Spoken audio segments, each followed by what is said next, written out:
Good morning, children. Our today's topic is why should we conserve biodiversity. So there are three reasons that why should we conserve biodiversity: narrow utilitarian, broadly utilitarian, and ethical reasons are there.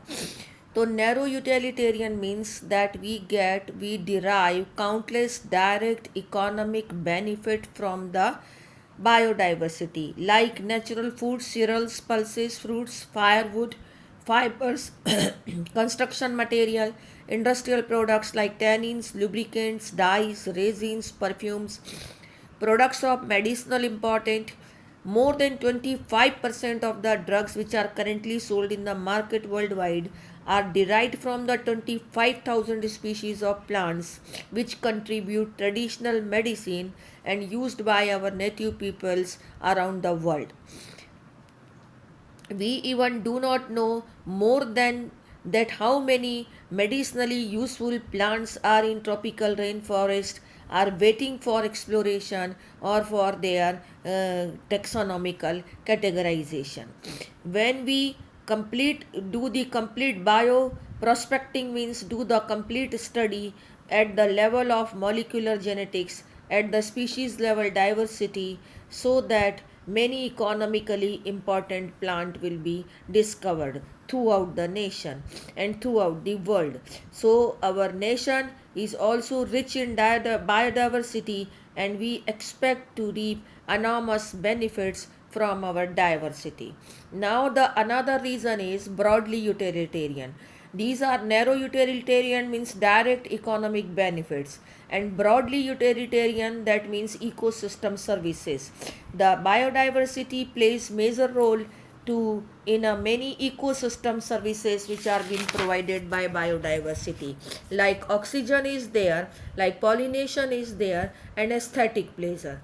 So Amazon rainforest is estimated to produce by photosynthesis 20% of the total oxygen of the earth.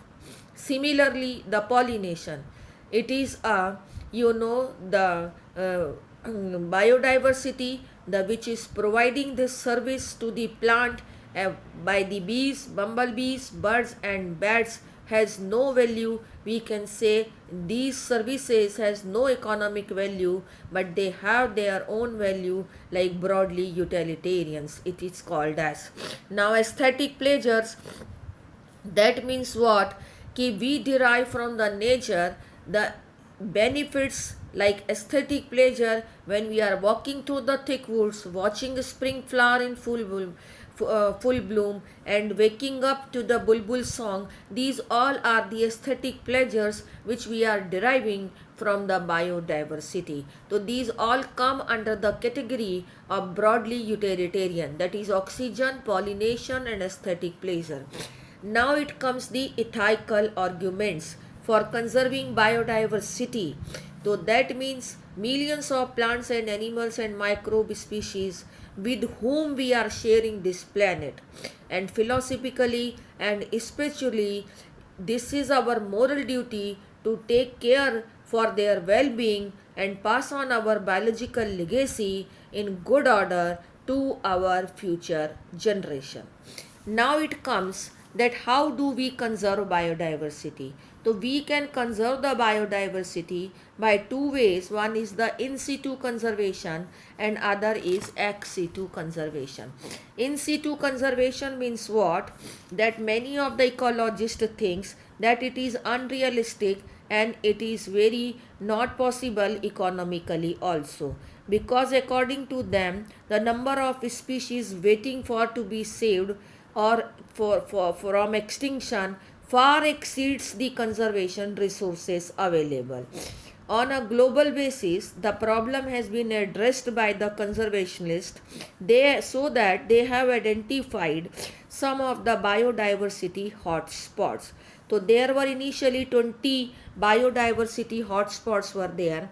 In them 9 more hotspots were included, in which the high degree of endemism, that means the species which are confined to that particular regions are present, and these high hotspots are having the high levels of species richness. Okay, so here are some of the high spots. to which India belongs to, are Western Ghats of Sri Lanka and Indo-Burma and Himalaya. These cover the country, our country, exceptionally high biodiversity regions. Okay, although all biodiversity hotspots put together, all 25 plus 9, they cover less than 2% of the earth land area. However, these hotspots could reduce the ongoing mass extinction by almost 30%. Means their contribution is too much, but they cover only 2% of the total earth area. Now it comes in India, the in situ conservation can be done in biosphere reserves, in national parks, and in sanctuaries. So we have in our country 14 biosphere reserves, 90 national parks, and 448 wildlife sanctuary.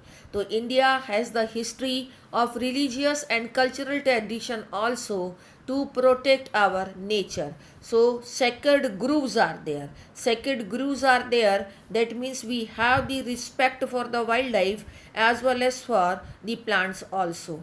So in sacred groves of the Khasi and Jenshia, which are there in the hills of Meghalayas and Aravalli hills of Rajasthan and Western Ghat regions of Karnataka and Maharashtra and Sarguja, Chanda and Bastar areas and Madhya Pradesh. So these sacred groves are there in which they are being respected and they are being also religious point of view they are being respected. In Meghalaya the sacred groves are last refuge for a large number of rare and threatened plants. Rare and threatened plants are present in the sacred groves. So that means in many culture the tracts of the forest given total protection as sacred groves, and these are the example. Now here coming the ex situ conservation. Ex situ conservation means threatened animals and plants are taken from their natural habitat and then they are placed in the spatial setting for their protection, like in zoological park, in botanical gardens, or in wildlife safaris. So many zoological parks are there in which many animals which were getting extinct in their natural habitat are being protected into the zoological park. So not only this method but very advanced method of ex situ conservation are also there, like now gametes of the threatened species can be preserved in the viable and fertile condition for the long periods by the method of cryopreservation or cryopreservation technique. Even egg can be fertilized in vitro. This we have done in the very first unit. Similarly, plants can be propagated by tissue culture method. Seeds of the different genetic strains can be commercially of the commercial strains of the commercially important strains can be kept for the long period by cryopreservation technique. So these are the advanced technique of the in situ conservation. Now last of the syllabus and last of this chapter, that it becomes the collective responsibility of all the nation to conserve the biodiversity. For that a biodiversity the Earth Summit held in Rio de Janeiro in 1992. After that, the appropriate measures of conservation of biodiversity and for sustainable utilization of biodiversity, the World Summit on Sustainable Development held in 2002 in Johannesburg and in South Africa. 190 countries placed there and committed to achieve some of the targets to conserve the biodiversity, to reduce the current loss of the biodiversity, loss at global level, loss at regional level, and to reduce the loss at local level. This is all about how to conserve the biodiversity and why to conserve the biodiversity. Thank you. This is all about this chapter and your syllabus. Thank you.